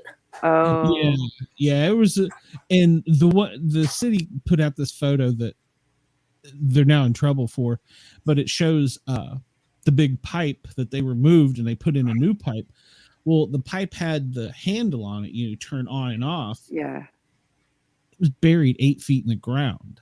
So how many times have that thing been turned on and off? Oh, You know what I'm saying? what? Why would you bury? So yeah, the city's in a little bit of trouble for that. Wow. I mean, why would you bury the control Yeah, valve? that's crazy. So yeah, I mean, I guess maybe, I don't know. I'll say 100 years, maybe it wasn't 100, but maybe 25 or 50 years ago. But still, why would you bury it? Yeah, that's weird. And then we had a huge 2-alarm fire here in Gwinnett County, a historic barbecue joint, Sonny's Barbecue, one of the originals, burned to the ground, struck by Oh, lightning. During it occurred during when I lost power. It's a different part of town, yeah. but I mean, it was still a pretty bad storm. And then just today, the craziest of calls, Lake Lanier, which is part of it is in Gwinnett, I think part of it's in like 2 other counties. It's a pretty large lake, had an earthquake. A At the measurable earthquake. Yeah. Yes. Mm. Yes. We had a Jeez. pretty that prompted a lot of calls. So Yeah. yeah. So we've had that. Yeah, it's just another sign that we're all gonna die soon. So Yeah. Tuesday we had a 2 alarm fire. Well, it was dispatched as an apartment fire. They get on the scene and the neighbors come running out. Hey, the kids are still in the building. The kids are still in the building. Oh So of no. course they pack up, do the 2 in, 2 out thing, yep. Yeah. and they're in there searching up on the 3rd floor for the kids. Comes to find out, the mother comes home and says, "What's going on? What's everybody yelling around?" They go, "We're looking for your kids." She said, "They're at school." What made him think they were still in the building? Apparently, some lady that lives there has Alzheimer's. Mm. Said that the little kids were still in the Oh, building. bless her. Well, Bless her I mean, heart. she might have legitimately thought they were. So Yeah. well, but you know that's why we. Oh, and then we did have a hazmat at one of the other schools. What was it? Yes, a picture of the school bus ambulance. Yeah, did you see that? A school bus ambulance? Yeah, it's called Wow. it's called MAB 18, Mass Casualty Ambulance Bus. Oh wow. That's Yeah, interesting. we It have was one in Freon Atlanta. 22, air Freon. conditioning Freon, Oh leaking out wow. of. They took 3 patients to the hospital: a student, a staff member, and a maintenance worker. Huh. Well, Freon can be bad. All stuff. 3 of them were exposed to it. If it touches your Jeez. skin, it's bad. I'm Yeah. told. Yeah. They said they had it all over the ceiling, the walls. Oh my gosh. So they had to close the schools. School started at 9:15. They left at 11:15. I was going to Dang. say, but didn't your schools last year have a rash of closing for strange things there for a while? Yeah, one school got closed 3 days in a row because one kid set the school on fire. The other one pulled the fire alarm. Gosh. That's crazy. Crazy. When we were kids, we were always afraid to do that. Yeah. And the sad of it, part of it was the one kid set the fire, and the next day his brother pulled the fire alarm. Oh man. I bet their mom was like livid. Oh, What the I heck? bet Fire marshal was not happy. I bet they got home and got a little bit of Yeah. probably needed 2 or 3 of them. Yeah. Yeah, they had to go pick them up at the police station. Oh wow. Oh, Here, Edie. There you are. you know, when we were kids, we were always afraid to pull the fire alarm because we were always taught that the ink would shoot out onto your hand. Yeah. What? Yeah, when you pull the little lever down, it says they always say that the ink sprays back. It's invisible ink. You can't see it. You see it I've under never heard that. ultraviolet light. That's what they told us growing up. And I have as a never fireman, heard that in my life. When I first started taking the fire marshal classes, I asked about that. They're like, what are you talking about? I'm like, yeah, there's a little hole right there. And they're like, yeah, that's where you put the thing in to turn it and reset it. Oh my lord, you all are stupid. I have one now as a from a building that was torn down. I took one.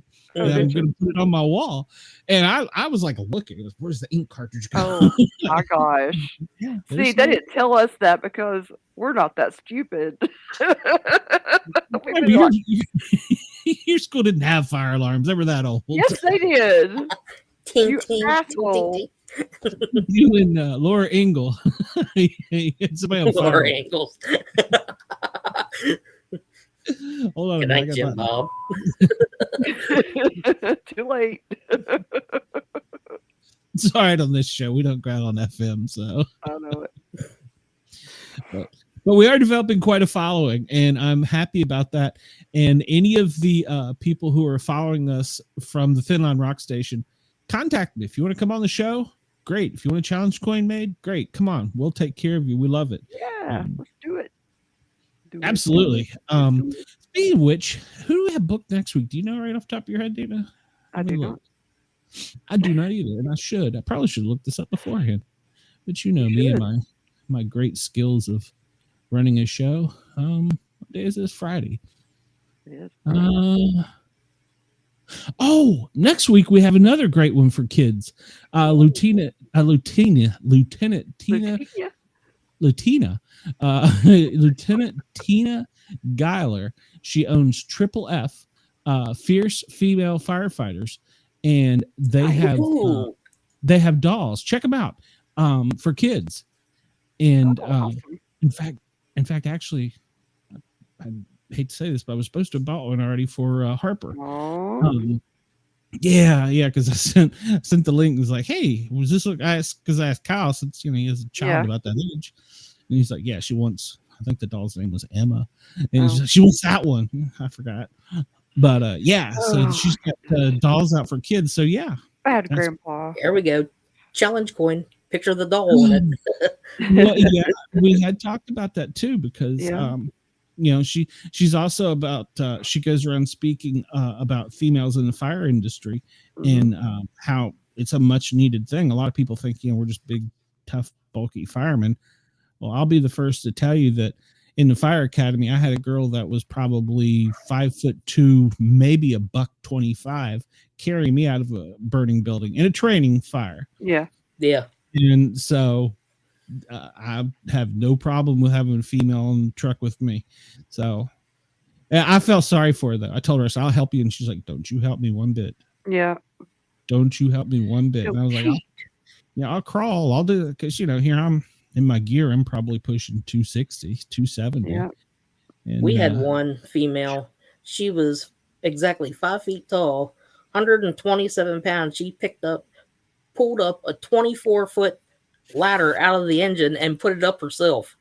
Dang, really? Yeah. That's awesome. Well, what's cool, a lot of people think, it is about upper body strength and all that. Yeah, that's true. But a lot of it is angles and techniques. Yeah. Even for I met a guy in Virginia that taught us, did some training with us, how to take 2 of the 24-foot ladder trucks at the same time and carry them.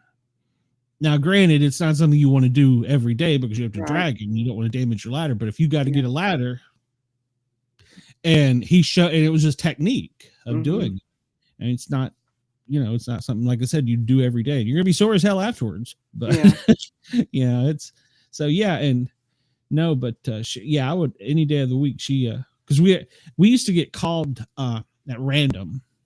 And me and her were on Rescue 19 that day, and they called us down to the fire academy, and they're like, hey, it's time for you to do your, you have to crawl through a building and come out a window. Every year you got to do, it's a paperwork thing, really, because we do it all the time in the city department that's pretty busy. Yeah. And the instructors were like, they didn't like her. She was a recruit, too, a fairly new recruit, too. And they didn't like her. Think about it. And she was a young, tiny female. And I was like, hey, look, I'll try to help you because, I'm sorry you're stuck with me. If she'd been on the ladder company that day or the engine company, she'd have had 3 people instead of 2. Me and her. And she's like, don't you help me. Don't you help me a little bit. Yeah. And I was like, are you sure? And she did. She dragged me out of the building, pushed me through a window. Of course, at that point, we were attached to a rope and took me down the ladder. So nice. Yeah, it was funny because I called Beth. They took pictures of it. All the guys at the fire department did, and I sent them to Beth. I was like, "Hey, you don't have to worry about me." I was like, I got some tough people at my station. Yeah, yeah, she did, and she told me, carry you. It's all about it's more of a drag at that point, but and it was all just. And some of the instructors were kind. They were like, okay, let me show you a proper technique. Yeah. So you're hurt for one thing, and 2, so we're not here all day because he's a fat ass. So you didn't say that, but there could have been. I know. Yeah. Hey, I was carrying my captain. We had to train. Oh God, Andy, what are they called? It's the stretchers where they fold out and you put the pike pole in them, and it's just a tarp. The reeve stretcher. Yeah. We had to train. They sent us down there for a specialty class, and we had to make those with our pike poles and all of our gear. Oh Lord! Wounded firemen and run across a field. dumbass Glenn found the only hole, and I was carrying my That's a captain. pain in the ass no. to do too. I bet. Yes, it is. We all went tumbling. Gosh, didn't you get poked by the poles? Well, no, I threw him when I was falling over. Oh, Right. it's like, get the hell away. Did they You're just already give you, hurt. did You're they already give you hurt. run in full gear Yes, and, we had to. and air pack? Yes, yeah, we Ah. had. And, in the fire academy, we had to carry the. Was it Pompier ladder? I think it's called. It's a 30 or 40-foot ladder. It's got poles on it. I think Mhm. it's called Pompiers. I can't remember. It's been so long. They don't use them any. Well, they use them very rarely. The point of the ladder is it's so tall. It has these big metal poles that come Yeah. out, or its anchor. So typically in a big city, we don't use them. But at the academy, we luckily had 4 of them. Oh, yay. And so 3 of us, and that thing's a huge ass ladder, had to run up to Station 20, through the bay, come back out and down, and don't you dare run out of air. Don't you? You will What? die before you stop. You will stop breathing. You will not. Yeah. How do you not run out of air? I mean, You gotta really know how to It's breathe not with the easy, mask yeah. on. It's not easy. It's not easy. shit. When I mean, I would be one to tell you I might have been sucking a little bit to my face because it comes right up to your face. yeah. And I wasn't gonna let them see me sweat, but yeah, I'm glad I did that when I was young. Holy shit! Yeah. And you know, we had the instructors that were ex Marine drill Oh, my sergeants. goodness. Oh, I'm not. Jesus. Oh, and I'm not kidding. They really were. Fred Johnson. After a hot summer in July, full air pack. We'd done all the burns that day, and we'd done our PT, and we pissed them off. And we're down there doing push-ups again.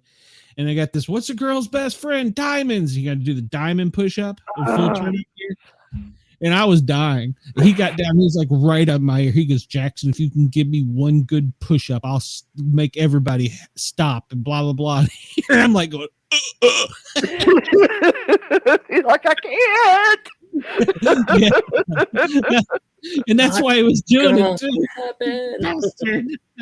Oh no. So I hated it at wrong. the time, but looking back, it was probably some of the. This was me doing the push-up. No. I can't. I'm gonna know it. That was me. So, but yeah, I mean, at the time we hated it, but looking back, you know, now it was fun. I mean, I Yeah. hate to say that, but That's true. yeah, they at that fire academy, they really broke you down. Whew. Mhm. It was like being in the military. But we did learn a lot, and they were great guys looking back. But at the time, I hated every one of their guts. I hated them with a passion. And they hated paramedics because we were new to the fire department. Yeah. Because we were there, they know how to answer medical calls. Because prior to us, Yes. the old chief only made them go on priority 1 calls. Mm-hmm. Well, now that Oh. the paramedics are here, you're going on everything. Yeah. Hated us with a passion. So, but a lot of good friends, a lot of good times, a lot of good calls, helped a lot of good people. So, and probably some bad people too. I'm sure. Yeah, well. And plenty of firehouse shenanigans. Oh, plenty. Yeah. We had a call the other morning for a cardiac arrest, and about 3 hours later, we get called back to the scene and with a hazmat truck. And they said, be advised when you respond, wear your SCBA. So found out that the dead person was in the house for 7 weeks before they found her. Oh shit! Really? Yeah, and it smelled like shit. I'll bet. Cardiac arrest? What are you Yeah, talking about? she was only 34. Oh my gosh! Was it a Yeah. suicide or? No, I think it was probably a drug overdose. Oh, that would be my second guess. Mhm. But yeah, 7 weeks worth of mail on the front porch. Oh dang! We had one in a small rural county in East Tennessee in the mountains where they were in a hot tub and they hadn't seen him in 2 weeks. Ooh, Ooh, We I bet that looked. We found them. nasty! I didn't Yeah. eat chicken and dumplings for a long time. Oh, nasty! Oh, Let me guess. They had to carry him in a bucket. Yeah, it was bad. We called the what is it? Tennessee has the forensic team out of UT Yeah. to come up there because there was no way nobody in our county could handle that. Yeah. I mean, you can't just like drain the water. You can't just. No, We had to have. scoop him out. I think it was actually the what's the name of the team that the doctor has there in University of Tennessee? Shoot, I can't That remember the forensic name team, of it. yeah. I think it was them that actually came out. Yeah. So because the sheriff's department didn't, they were like, well, we got to investigate it too. So they Yeah. got them all involved because they didn't have the means to investigate something like that. I don't even know how you go about investigating something like that.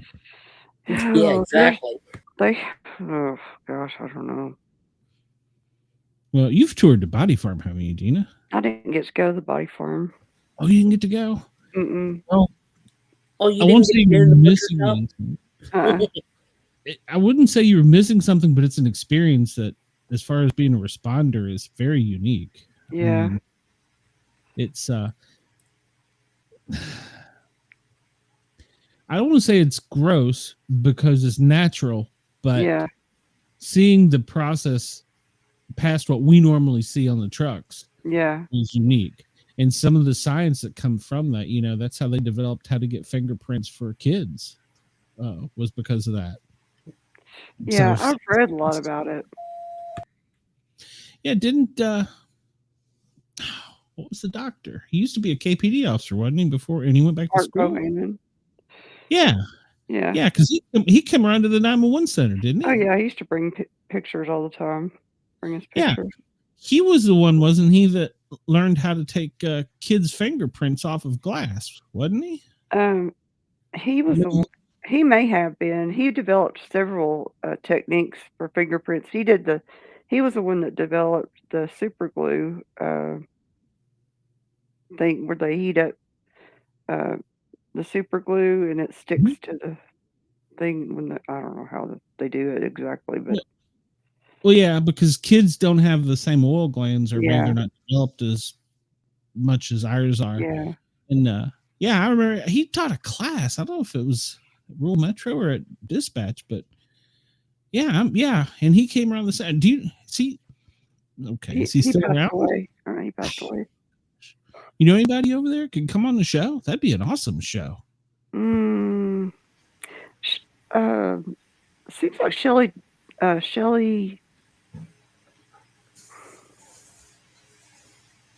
Shit, what's her name? Yeah, I do. Yeah, it just hit me. That'd be an awesome show. Maybe one of the trauma doctors too. Yeah. I think. Damn it, what's her name? You'd like me. I can't remember. I know. It's on the tip of your tongue, but you can't say it. I know 3 Shellys. Becky's. Yeah, I think she's the girl I know still works over there. I could see if she will.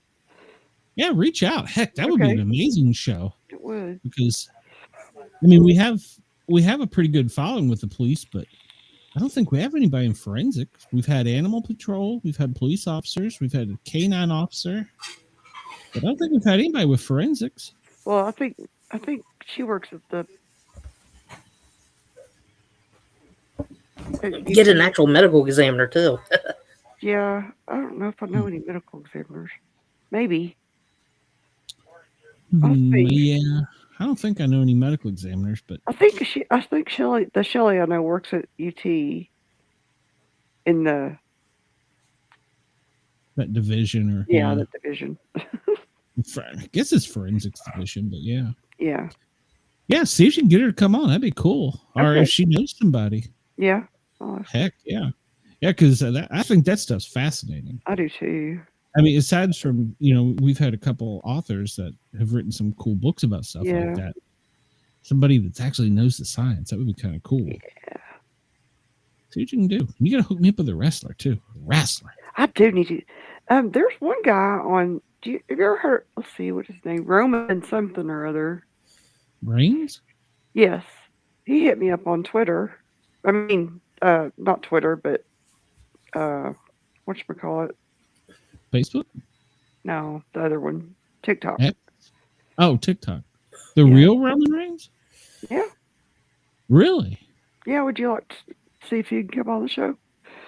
Heck yeah, put him on the other one. Yeah. Or we'll, if his schedule's too busy, we'll make a special one. I think he was the one that retired for a while. He may be back now, but he had a medical He said he was coming back or something. It seemed like he had a medical scare. I don't want to say it was cancer, Yeah, but it he was seemed like it was taking some something. time off. Yeah, because I remember watching.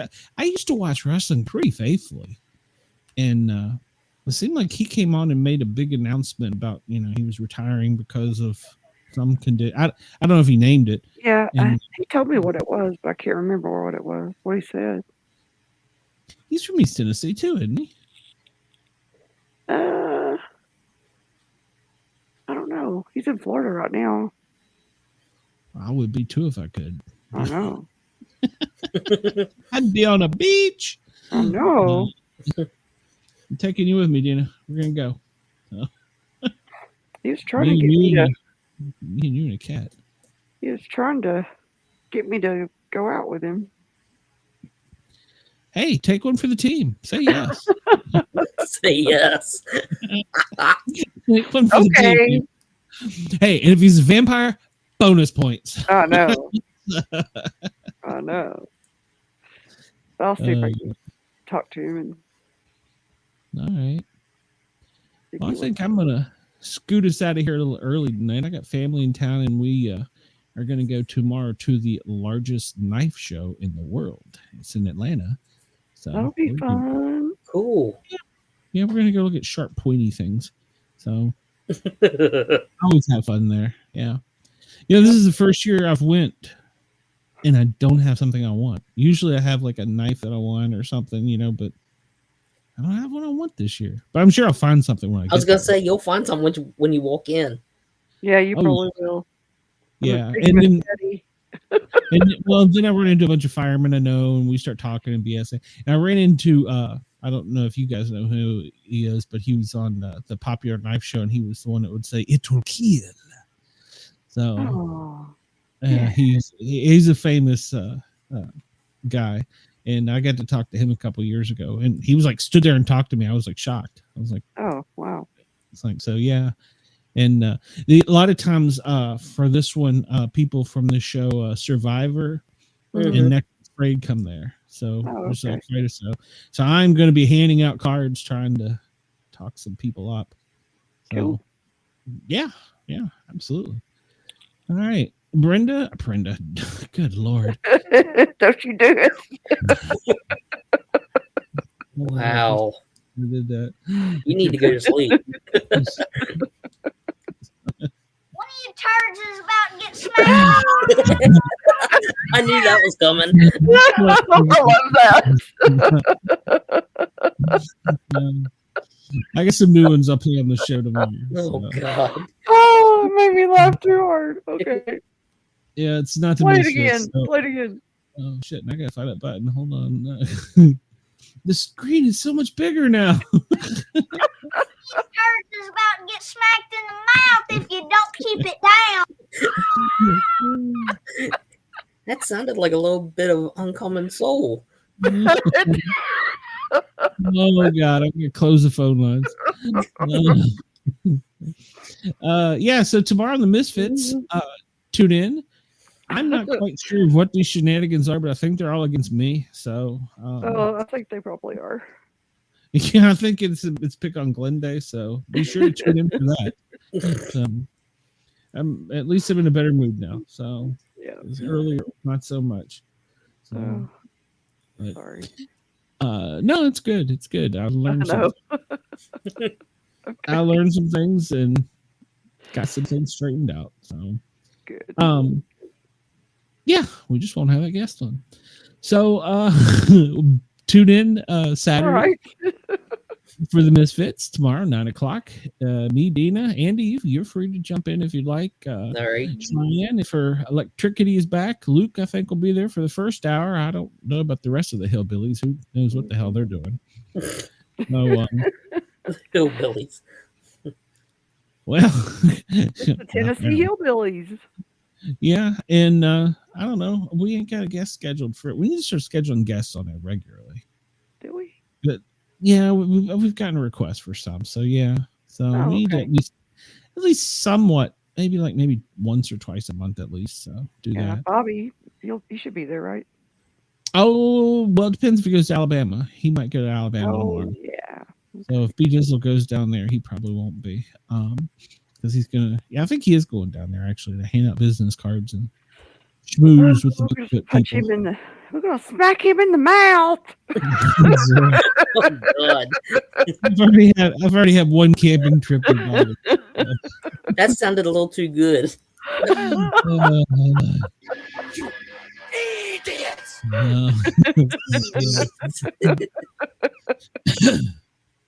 My tent was the one that collapsed though. So Well.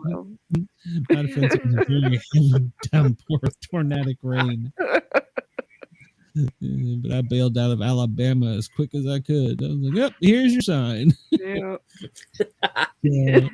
So yeah, we get the Misfits tomorrow. Check us out there, and then Monday we're back to doing the Lip Men on Sports. It's championship week, so there's 4 games. They determine who is going to go to the UFL Super Bowl. I don't know what it's called in the UFL. It's the big shot. And then on Wednesday night we have a midnight themed horror radio guest, Dr. Chris, and then we have another Chris scheduled afterwards too. So he is an author. Let me look it up here. What in the heck? I know Did it was you good just turn a stuff. light on? He's glowing. He's got that natural glow going. Like, whoa. Yeah, it's the screen that bright. Yeah. Okay. Oh, this is the author about he lives down in Southwest Florida, the Keys, and he's going to tell us about his journey to becoming a fisherman. There's a long paranormal story that involved. He's a commercial fisherman. Well, I don't know if he's commercial, if he takes people out, but he's got kind of a really cool story. So I'm looking forward to him being on. So we got 2 Chris's. It's a Chris show on Wednesday night. All right. Somebody breaking in, Dina? No. You know, I was thinking what my cat was doing. She's dragging the dead body out of there. She's dragging the dead body out of the closet, Dina. You don't want to tell us. Might be a mouse. I thought I saw a mouse the other day. It's a boa constrictor. Boa constrictor.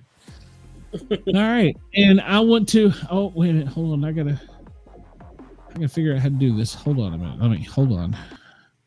I gotta figure out how to do this. This will be our first time doing this. I want to thank the Parapost Network for allowing us to come on.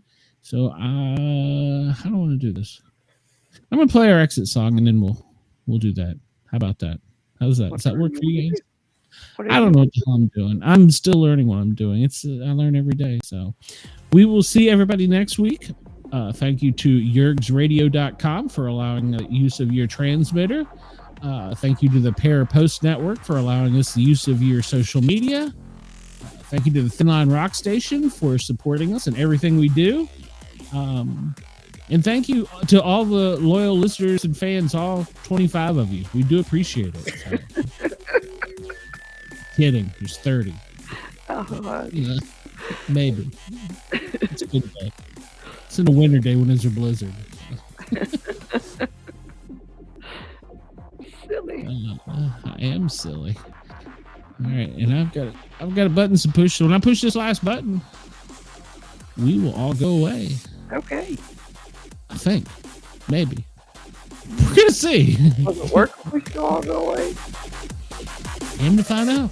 We're about to find out. All right. Bye. Bye.